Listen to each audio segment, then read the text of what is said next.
2024 সালের 1 আগস্ট জামাত ইসলাম এবং ইসলামী ছাত্র শিবিরকে নিষিদ্ধ করেছিল। ফলশ্রুতিতে বিপ্লবের মাধ্যমে, জুলাই বিপ্লবের মাধ্যমে 3,000 মানুষের জীবনের বিনিময়ে প্রায় 20,000 মানুষের অক্লান্ত পরিশ্রমের ফল হিসেবে 5 আগস্ট দুপুরের খাবার না খেয়ে ভারতে পালিয়ে যেতে বাধ্য হয়েছিল।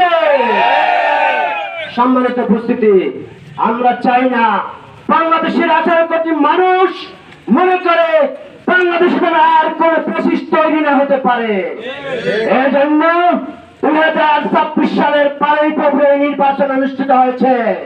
সেই নির্বাচনে একটি দল ক্ষমতায় গিয়েছে, 50% ভোট নিয়ে তারা ক্ষমতার মসনদে আজকে অধিষ্ঠিত। মনে রাখতে হবে, ওই 12 তারিখ আরেকটি নির্বাচন হয়েছিল, সেই নির্বাচন ছিল গণভোটের রায়। যে ভোট দিয়েছিল 70% মানুষ, তাদের আশা আকাঙ্ক্ষা আজও বাস্তবায়িত হয়নি। সুতরাং আমরা আজকে এই অনুষ্ঠান থেকে বর্তমান সরকারকে বলবো, আপনাদের শুভ বুদ্ধির উদয় হবে এবং অবশ্যই জুলাই সনদ বাস্তবায়ন করার জন্য বাস্তব পদক্ষেপ গ্রহণ করবেন।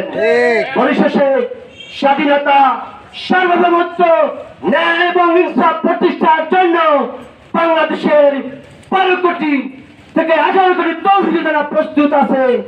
আজ আর নয়, আবার কথা হবে।